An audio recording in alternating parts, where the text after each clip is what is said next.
Welcome everyone to this video series of training for bartenders brought to you by the United States Bartenders Guild. This is National Education Week. We had a sponsor with us, which was Topo Chico, our local rep, Rachel Bowie. I'd like to thank her for providing beverages and food during these seminars. We have 3 different seminars. We have a wine training for bartenders, coffee education for bartenders, and barrel aging. So I'd like to thank all of our presenters for taking the time to be with us and share their incredible amount of knowledge. Hi, welcome to William Price Distilling. My name is Zachary Hiller. I am the Vice President here. And today we're going to be talking about the process of barrel aging our spirits. To let you know a little bit about myself before we really dive in, I am a mechanical engineer by education. I then went to law school and am also a practicing patent and trademark attorney. And I started this distillery with my college roommate, Brian Clary, who's up in Dallas right now. And he is also an engineer. So for us, a lot of the sciencey background of distilling, particularly with the barrel aging, is of interest to us, and I apologize in advance if I get overly geeky here. I've done my best to give you just what you need to know to understand what's going on here. So with barrel aging, generally speaking, a lot of people, before I start, just know that everything I say here is kind of my opinion and take on this. If you're watching this and you disagree with things that I might put out there as fact, it is my opinion. It's how I interpret, the science out there and its effect on the spirits when we're interacting with the barrels. Oh no. I don't know what just happened there. No, it's not this. Technical difficulties. And we'll just reload that. Sorry, guys. And let's try this. There we go, and we're back when we click this. Anyways, opinion, not fact. Don't take it personally if you disagree with me. But with that, the first opinion that I'm going to put out as fact is that generally speaking, somewhere in the 60 to 80% range of the flavor that a whiskey or a spirit might get is going to be attributed directly to maturation in a barrel. This is true no matter where we're aging, whether it's in Scotland or America or anywhere in between. It is important to point out, though, that the type of flavor that goes into our spirits can vary greatly based on where it is that we're aging, what it is that we're aging it in. For example, bourbon has to be aged in a new charred oak container. So a lot of the flavor and color that we're going to get in the bourbon is going to come in those first year or two of maturation, as opposed to Scotch, which is typically used with typically matured in ex-bourbon casks because they don't have this legal requirement of it being a new container. And so like a tea bag would be the first time you make a cup of tea, you're going to have lots of flavor. The second time a little bit less, the third time a little bit less after that. And the same is true with whiskey and spirits in our barrel aging process. And so you can keep your spirits in a barrel on the second run a lot longer, like Scotch typically is. Still extract a lot of flavor, but it can take a lot more time to get there because that initial dose of flavor has already been removed from the barrel. But I am getting a little bit ahead of myself. We'll talk about how a lot of that works today. We're also going to touch on things like terroir and seasoning of the barrels and charring of the barrels and finishing and secondary maturation. But to really understand how all of these things work together, we should have a basic understanding of the science and chemical composition of the barrels. So Most barrels that we use are from oak. Oak is a member of the beech family, and the reason that we like to use it typically is because of the large radial grains and the high density of them, which grow a lot straighter than the majority of other woods, which makes it perfect for tight cooperage. More importantly, there are 5 natural chemical compounds found inside of oak, which directly contribute to maturation of any liquid that interacts with it. The first is cellulose, and while this one technically does not provide a lot of flavor into our spirits, it is arguably the most important because it acts as a polymer for the wood. It is what allows the grains of the wood to bind together and it helps hold the barrel together when we introduce other elements to it. We will touch more on this later with hemicellulose, but for now just know that while this is also a sugar-based polymer, its impact on flavor is much greater. This compound reacts greatly when we introduce heat to it. When we are discussing charring is when we'll reference this again. But when we do, just to give you a little preview, when we do char the barrel, it's this hemicellulose that will ultimately give spirits its deep brown colors and a lot of the sugary and sweeter notes that you might find. Last little sciencey tidbit about hemicellulose is in order for it to begin to caramelize and add that flavor, it needs to hit at least 284 degrees Fahrenheit. That's when those chemical reactions are going to start with charring. Is that a specific toast level?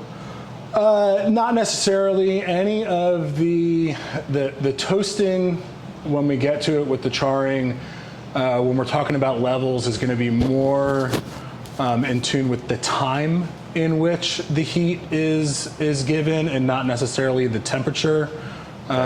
For all intents and purposes, it's safe to assume that any fire or heat that is put onto our barrels in the cooperage state is going to be at least there, because otherwise what's the point?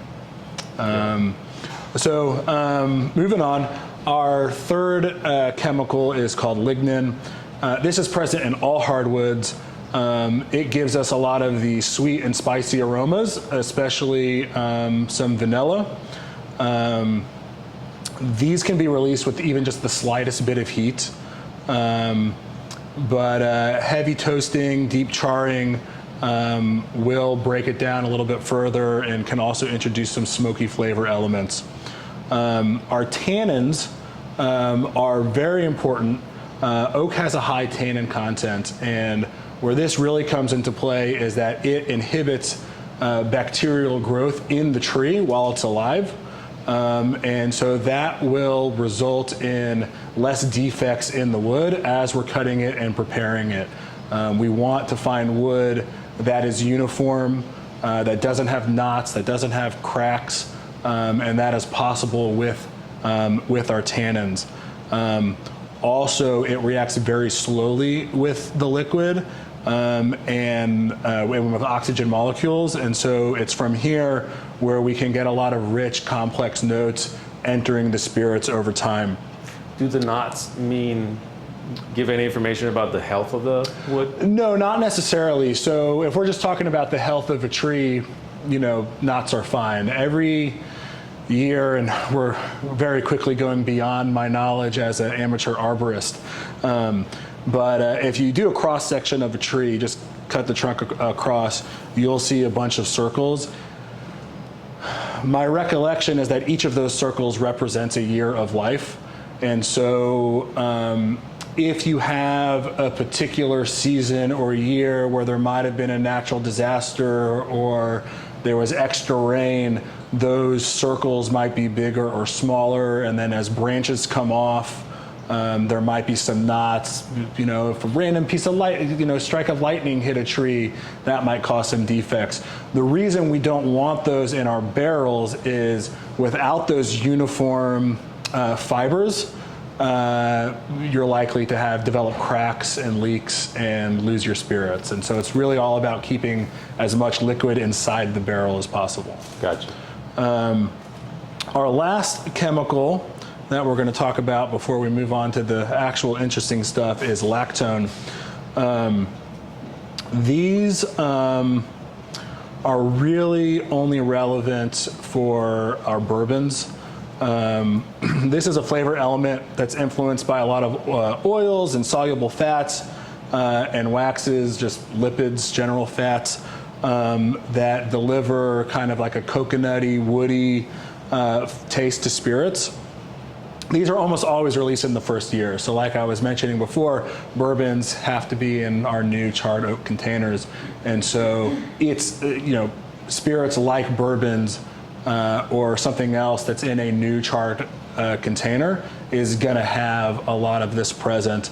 And then a lot of times with our second and third fills in our finishing barrels, you're gonna have a lot less of this stuff present, but we should still mention it anyways. Okay.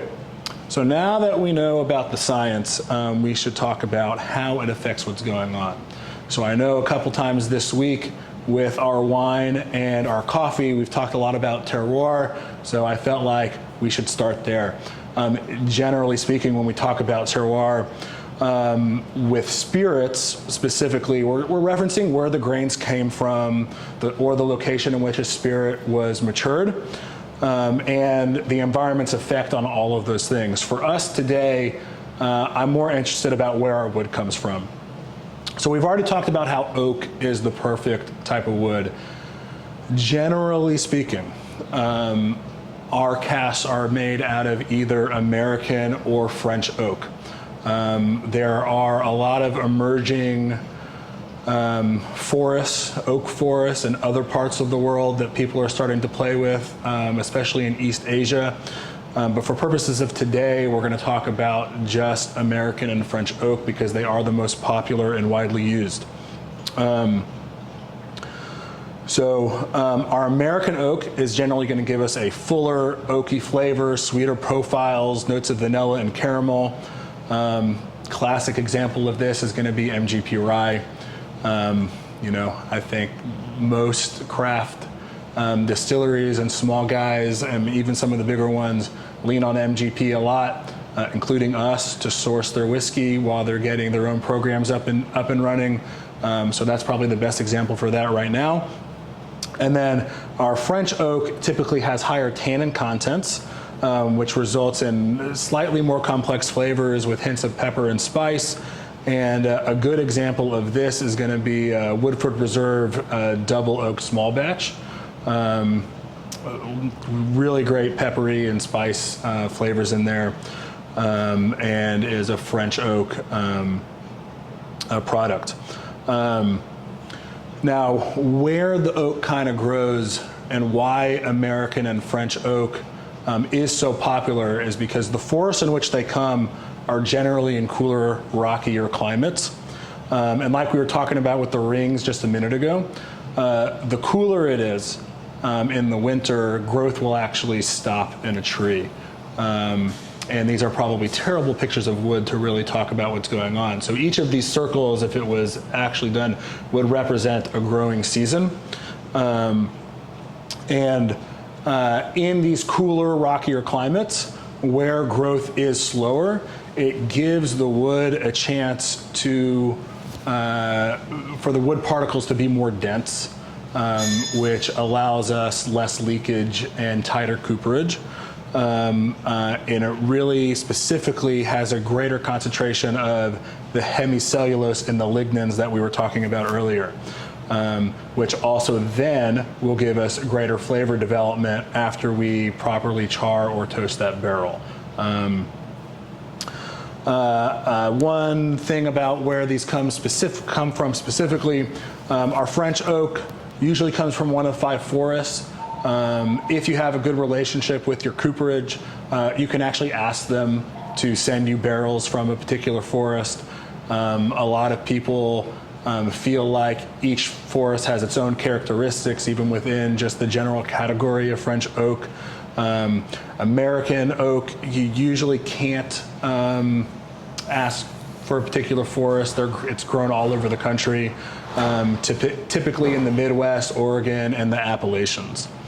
Okay, so we've chopped down our trees from our forest. You gotta be kidding.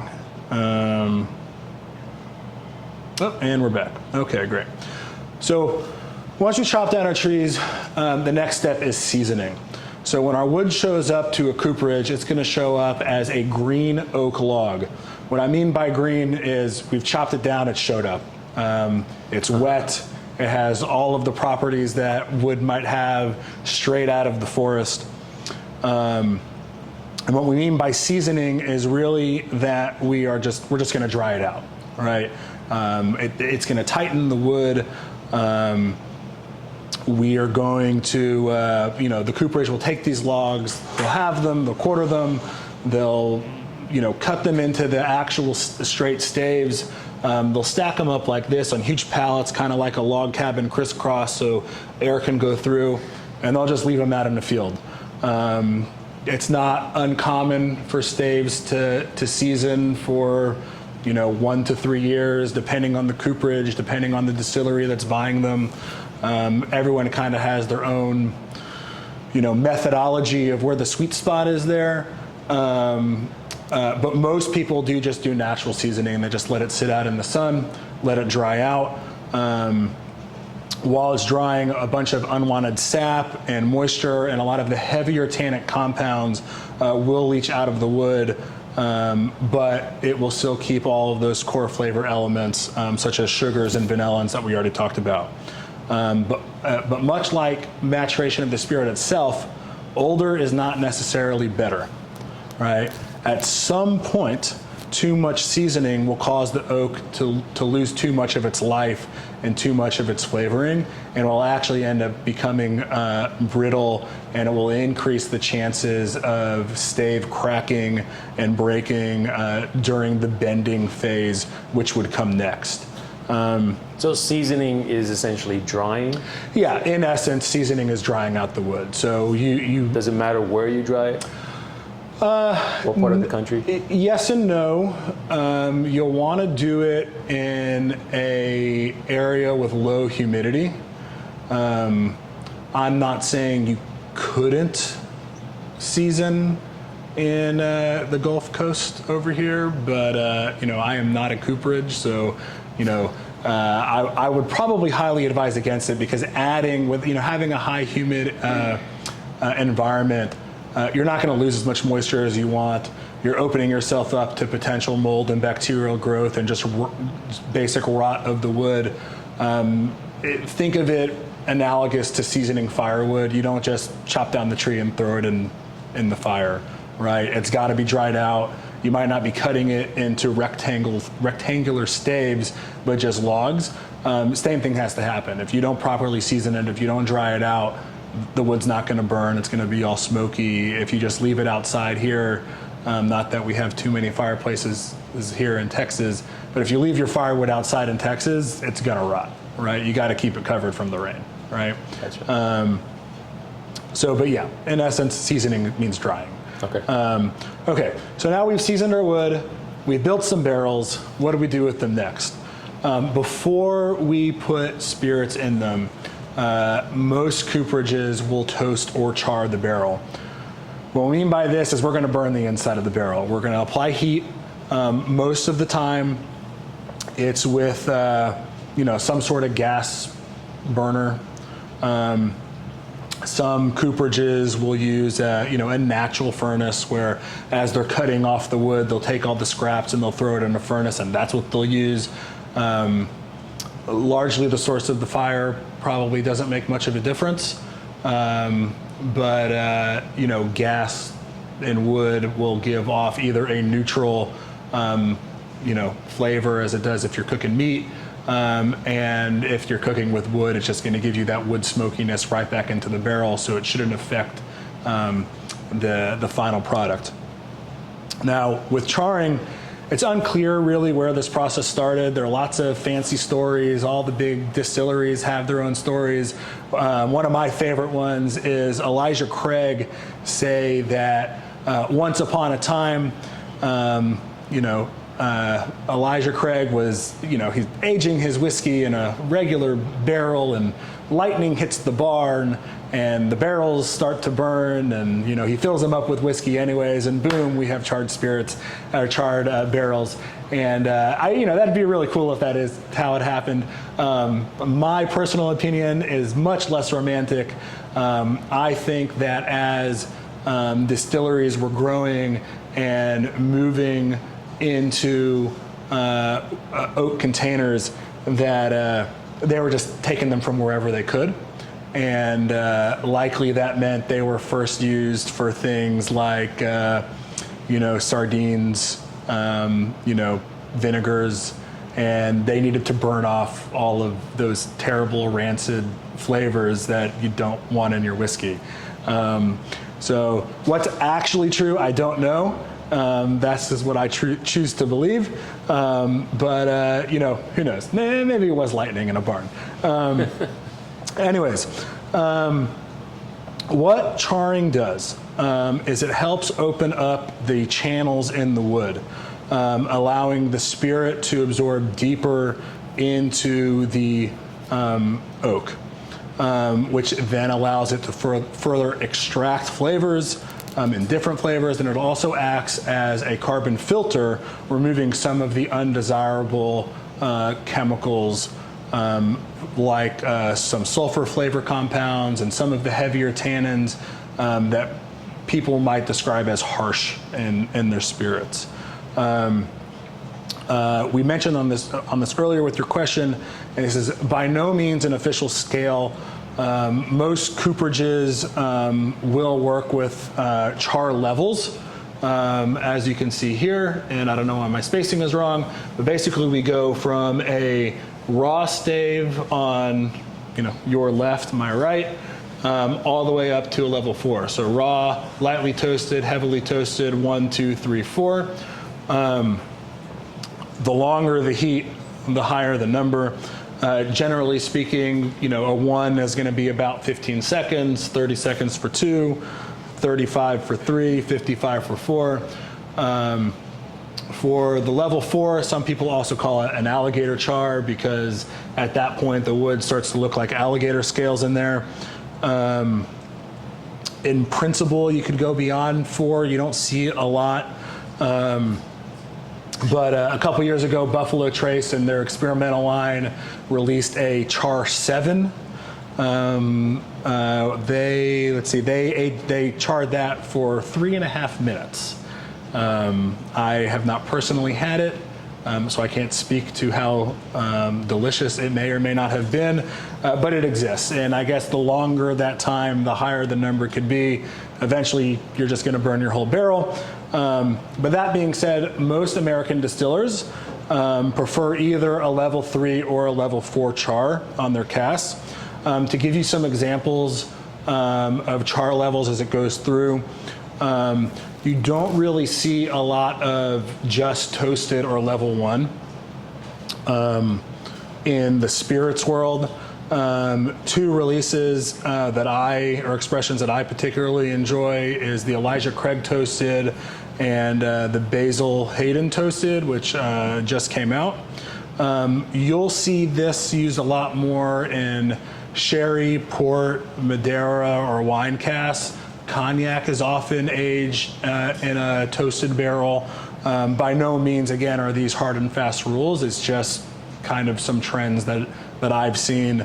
Level 1, took me a while to find an example. Middleton Very Rare Vintage is the one that the Googles told me existed. I've never had it. No other level 1s come to mind naturally, so we did lean on the internet for that one. So do the level 1s and level 2s that go to become sherry or Madeira, those end up probably in Scotch? Yeah, a lot of times they do. So we'll talk about this in more detail when we talk about finishing barrels toward later. but there are a lot of Scotch distilleries that own sherry production lines, and they go buy sherry plants, not for the juice. I mean, they'll go sell it under whatever other brand, or they'll source it to other companies if they need to. They're interested in those barrels. They want to fill those barrels up with sherry so they can then put their Scotch in it later. But it's not always the case. But I think from a business perspective, it would be silly to use those barrels just for sherry and not sell them off to someone else who could use them, because the alternative is turning them into furniture or throwing them away, right? So there are such great flavor profiles that can be extracted from those in secondary maturation, where it just makes sense to pass them off if you can. Let's see, where were we? Level 2, another one that was a little hard to find, but deer hammer is an example. I can't give you specific expressions. Again, that's what the Googles told me. Now that we're getting to level 3 and level 4, those are things that are widely available. Angel's Envy and Heaven Hill are both level 3s. And then Wild Turkey, Makers, and Balcones almost always exclusively use a level 4 char. Okay. So now we've charred our barrels, we've filled them with spirits. We need to talk about what happens. This is going to be our primary maturation. And for the next part of the presentation, we're going to talk about the influence of both macro and microclimates and their effect on the spirits inside of the barrel. This is just as important. Yes, we've got our whiskey, we've got our spirits, we've put it into charred barrels of some level. What happens next? We need to mature it, we need to age those spirits. So we're going to call this primary maturation. And specifically, we're going to talk about the influences of micro and macro climates on barrels of spirits. There are many variables that come into play here. We're going to concentrate on 3, and those are temperature, humidity, and ventilation, and how they affect the spirit, characters, aromas, and flavors of our final product. And so before we dive into those too deeply, we should be aware of general warehouse designs. Now, for distilleries like us here, we're still small, we're still sourcing, we're getting things, a dozen to 20 barrels at a time when we order them. I don't always have the luxury of tasting the actual barrels that I'm going to get before they show up. When we call up MGP, I can tell them what mash bill I want. I can tell them how old I want it to be. I could ask them for a sample of those things, but by the time that sample shows up here, that particular barrel is gone. I can't say, I want barrel 24X from floor 12 of warehouse beer, whatever it is, how they designate their stuff, it doesn't matter, because I can't get it. I say I need 12 barrels of 3-year-old 95 rye, and 12 barrels show up. And so within their warehouse, there's great variation of all 3 of our major factors. And depending on the size of the warehouse and the number of windows and the ventilation and the humidity and the location, there can be such incredible variation from barrel to barrel. And it all makes a difference where it is. If something happens to be next to a window on the south side, which we'll get into a little bit more, it's going to have more sun, which means it's going to get more heat, which means it's going to react more with the barrel compared to something that's sitting on a bottom floor in a dark corner where there's no change in temperature and the air is stagnant. And within a particular warehouse, depending on its size and those factors, you can end up with a barrel that gets, with high humidity and low ventilation, that gets moldy and rusty and It's gross. No one wants to drink anything that comes out of that. But on the other hand, if there's too little humidity and there's too much ventilation and the temperature is too high, you're going to end up with cracked barrels and your spirits are just going to leak out. So we've got to kind of find this middle ground, and everyone has a different opinion on where that is. So what we're going to talk about is how those factors generally affect all of our spirits. So temperature is kind of the big guy. This is what a lot of people say is the biggest factor in the maturation of spirits. Specifically, what we need to discuss is the change in temperature over time. If you just stuck it in a climate-controlled building, generally speaking, that spirit's not going to change its flavor profile. It's going to sit there like it would if you just put it in a cup. What happens is as the temperature gets hotter and cooler over the course of a day, a week, a month, however years, the spirits, the oak soaks up the spirits and expels them kind of like a sponge. And so where a barrel sits in a warehouse or where a warehouse sits in the world has a great effect on an influence on the spirits itself. We do need that fluctuation in temperature to push that liquid in and out though. So again, generally speaking, hotter conditions are going to accelerate our maturation, but it also accelerates evaporation, which means we have a higher angel share. But on the other hand, the higher temps also increase some favorable oxidation reactions, which will create and release some fatty acids and some pleasant esters.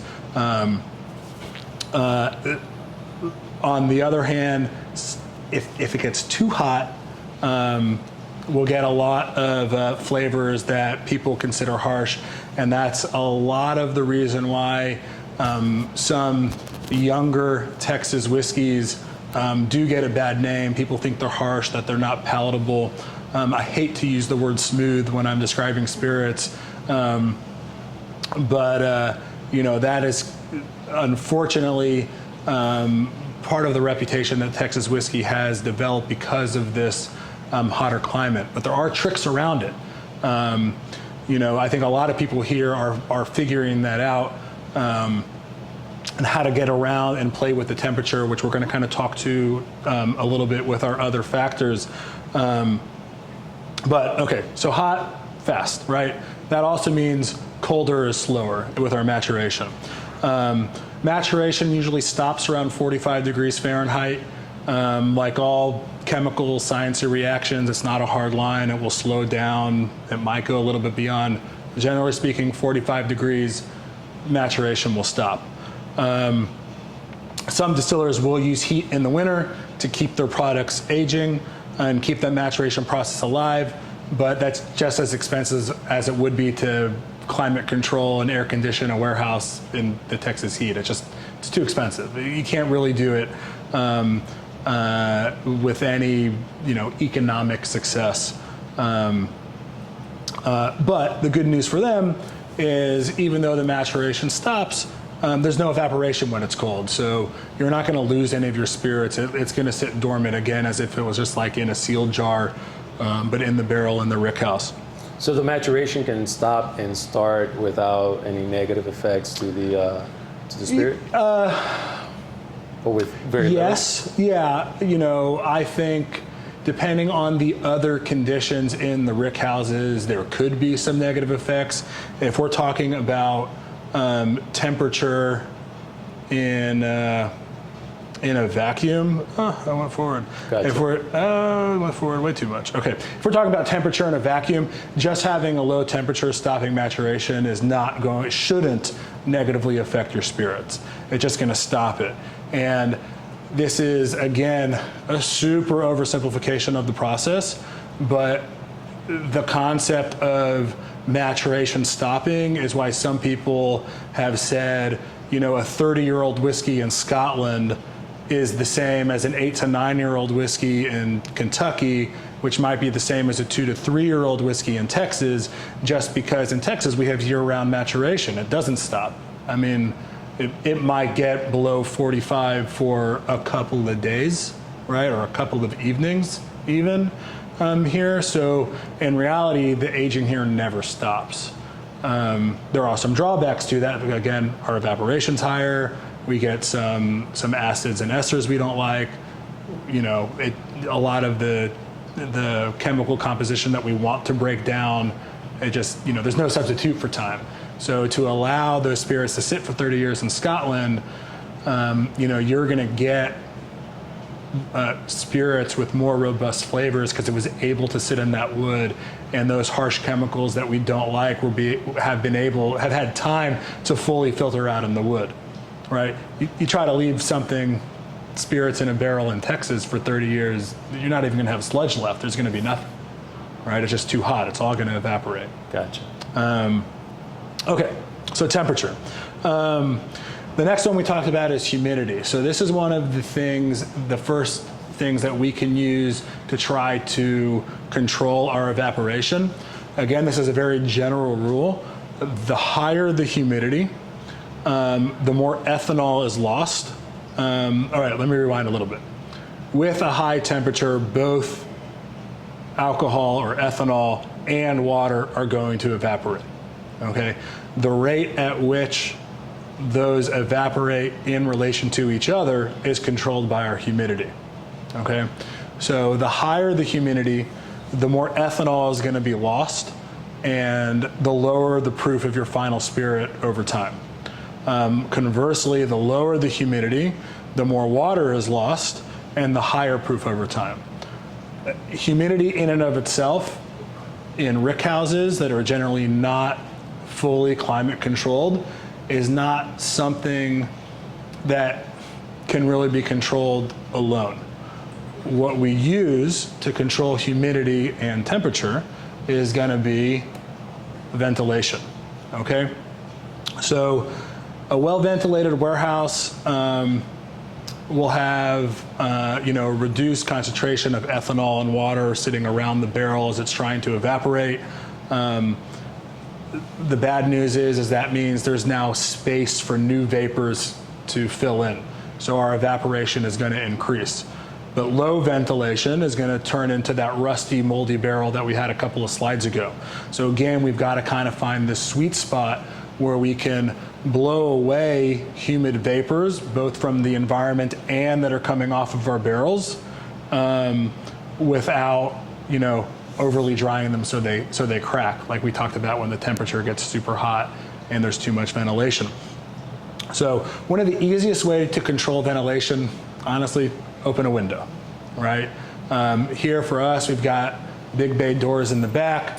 We're not particularly aging our stuff in-house long enough where it makes a huge difference what we're doing with ventilation. This is more with regard to some of the big producers that have ginormous warehouses like we saw in that picture a while ago. And so depending on how high and low, you might need different levels of ventilation. One technique that some distillers try to use is they high stack their barrels, and this allows for air to move not only from side to side, but also up and down with the space in between each barrel. So, you know, that putting in fans, keep a little airflow in there, and the combination of having ventilation and properly insulated warehouses, and how these three all play together is going to give the greatest effect on the maturation of our spirits. And so, you know, over the course of time, we're going to end up with lovely spirits. It's going to be great. We're all going to have a good time drinking these things. And, you know, you might think you're done at that point, but you're not, because the next thing that you may or may want to do is secondary maturation. And so, again, a lot of people, they'll take their spirits out of the barrel, put it in a bottle, it's finished, okay? But a lot of distillers, and us in particular, because again, most of our base spirits are sourced, the only thing that we can really do with these spirits to make them our own outside of making our custom blends is experimenting with them, throwing them in different barrels, different casks, seeing what happens. Luckily so far, our experiments have largely been a success, I think. There's a couple guys in there that I thought were kind of gross for a while, but time cures all. You know, it's going to be, you know, those experiments, I think, came out just all right, just fine. So anyways, to back up a little bit, secondary maturation is also called barrel finishing sometimes, and it's just the process of transferring an otherwise mature spirit into some second barrel to impart additional flavors and profiles and aromas that can only be obtained through that cannot be obtained through traditional aging techniques. The finishing barrels are typically used previously, like in the example, most scotches are aged in ex-bourbon casks, so they can pick up some of those flavor profiles from those different liquids, and will help them get the flavor profiles they desire in their finished product. What's in the barrel in the secondary cask can vary greatly from product to product, distiller to distiller. It can be any kind of spirit, wine, ports, sherries. I mean, really, in theory, any delicious liquid can be used. One of the products that we put out maybe a month or two ago is a rye finished in a honey barrel. And so what we did with that particular expression is we made a blend of our rye whiskey. We took that barrel, we sent it to a guy that runs a beehive down the street. He filled it up with honey for 6 months. Then he emptied it and bottled it, the honey, gave us back the barrel. We then put a barrel of rye, like we then refilled it with a different barrel of rye, let it sit for a couple of months, and now we have a honey barrel finished rye, right? So it wasn't a spirit, there was no additional alcohol, flavors that came into there. We're really just trying to impart some of the sweetness from the honey into our rye whiskey to give it just a little bit of a twist on the expression. And so just like with primary maturation, it takes time, right? The day, you know, maybe a week or so after we put that rye into that honey barrel, it was a honey bomb. It tasted like liquid honey. I personally didn't love it. However, is that the honey barrel right there? Thank you, Louisa. I didn't like it at first. I thought it was too sweet. We gave it another couple weeks, and that sweetness started to mellow out a little, and the flavors from the rye came back out as the honey dissipated throughout the barrel. And so it mellowed out. I think it really matured. And it's really, you know, one of the cool things about releases like this is, as much as I want to, I'm never going to be able to reproduce it. It's one of a kind finish because I took a single barrel of rye, I put it in a barrel that had rye in it before. Oh, what did I do here? Wait, there we are.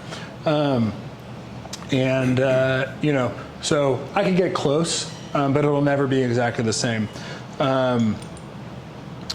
You know, we also have a couple of other weird experimental releases that are about to come out.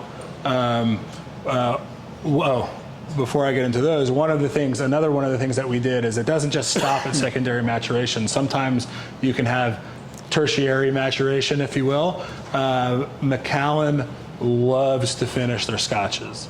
Not a hard and fast rule, but most of their stuff is in some fashion put into a cask that used to have something else in it.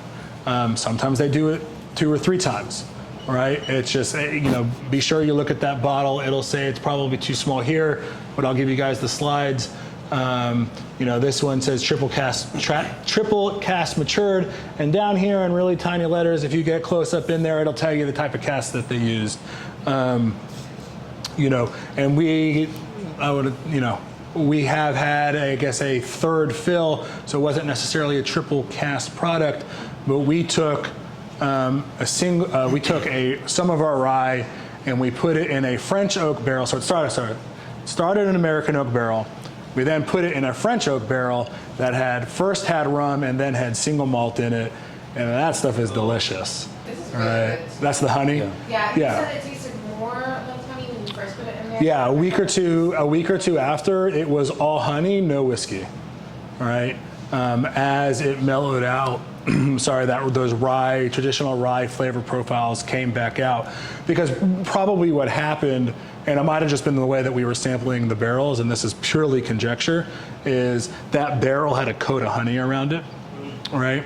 And while lots of finishing barrels, they leave some of the liquid that used to be in there, that honey is so viscous and thick, it can't just mix up real quick, right? Because it's not like we're putting the whiskey in there and shaking up the barrel. That thing's heavy, right? So we put it in there and it's got to sit. So likely what happened is, as we put the whiskey back in, that honey slowly dripped down into the bottom.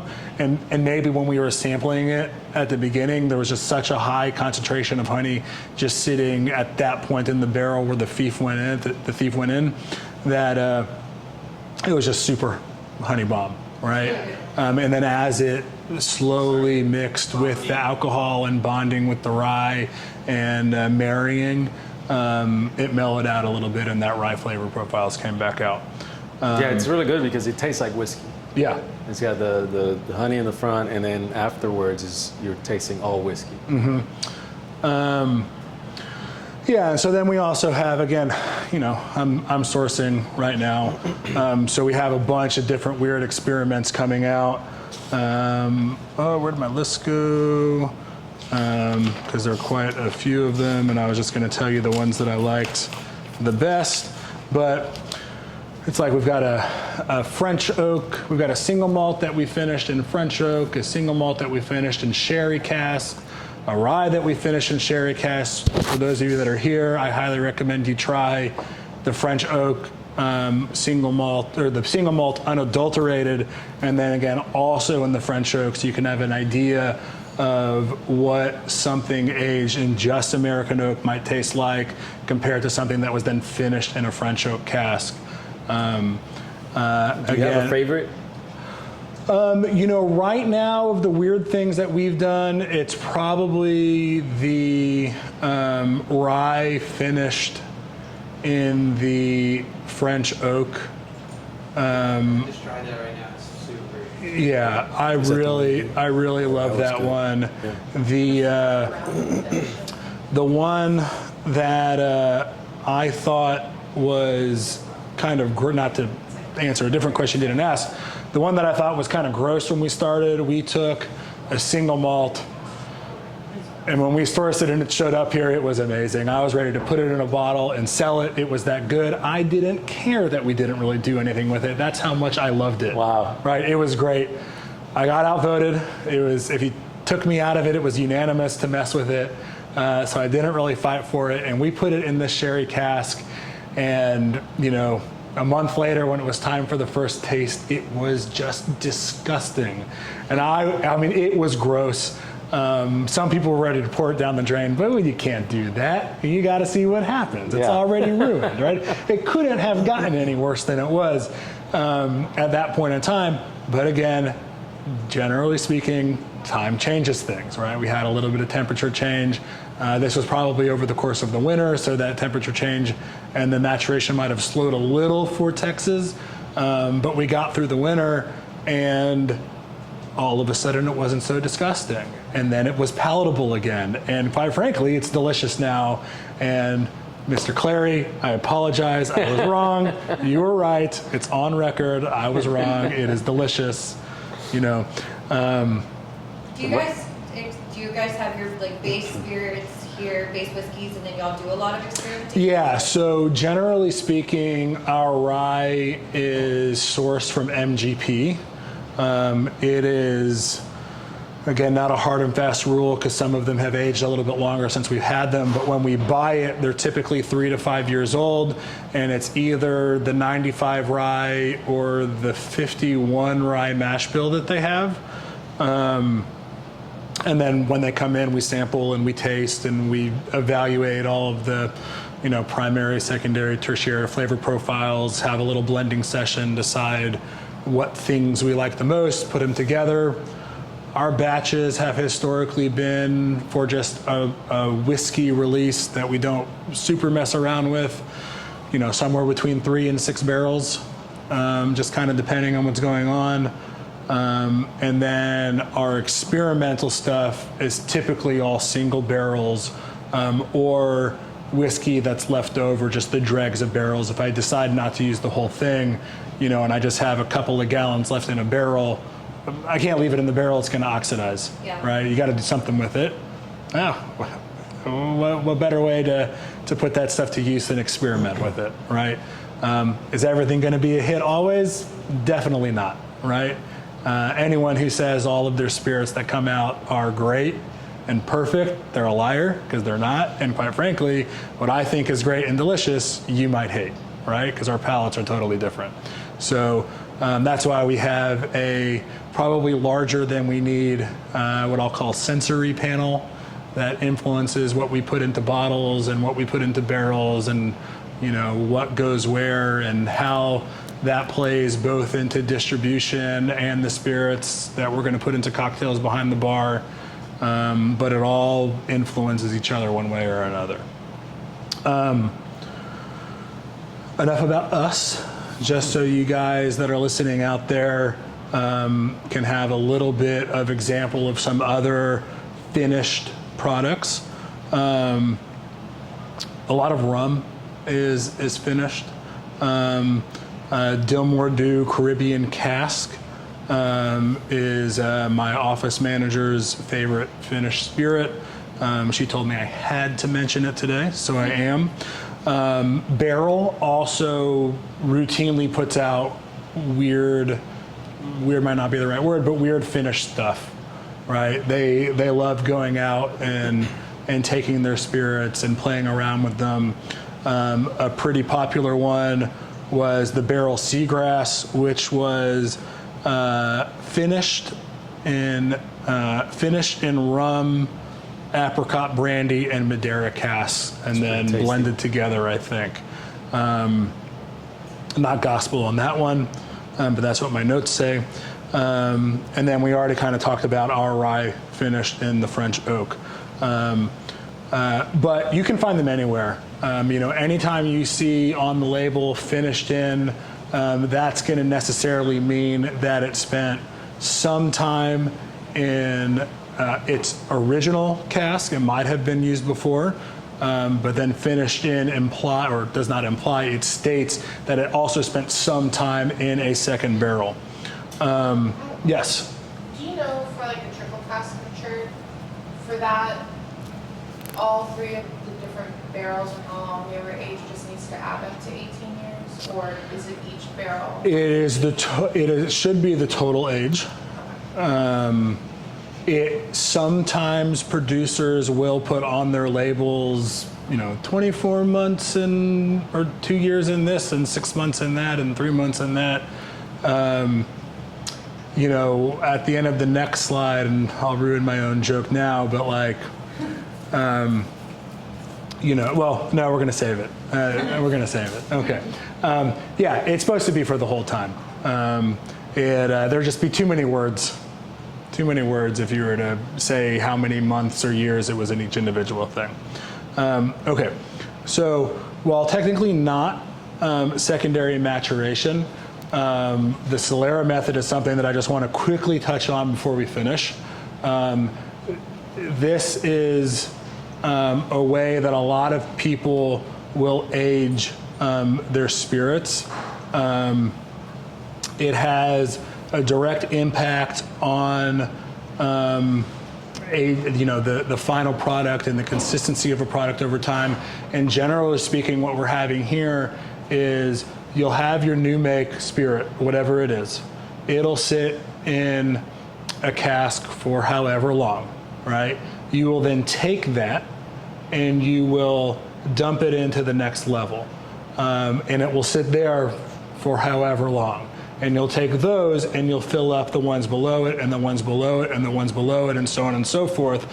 And then this bottom ground level is solera. In Spanish, it means on the ground, right? In practice today, it's not necessarily in a pyramidal form, but it gives the best visual representation.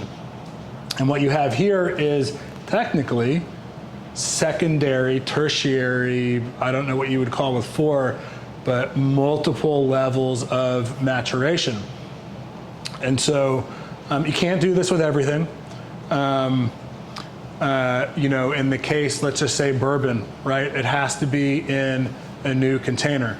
So this is one of the reasons that I think it's very difficult to make bourbon in Texas, is because if you were to try to do something like this, which is very common in the rum world, and that's how you get super old rums in a super hot and humid climate, is they do stuff like this where they're combining the casks together, right? And so the time it might take for the product to get from the top level to the ground could be 20 years, right? So the youngest liquid in there might be 20 years. The oldest could be older. Rum labeling laws are way more lax than they are with bourbon, which has to be in a new charred oak container. And so if you were to try to do this with something like bourbon, what would you call it in the end, right? It's not just bourbon anymore, because this cask has been used and this cask has been used and this cask has been used. So with bourbon, you can't just call it bourbon at the end of here. It would be bourbon finished in a bourbon barrel and a bourbon barrel and a bourbon barrel, right? Right, because that's the legal definition. Every time you move it, it's finished, right?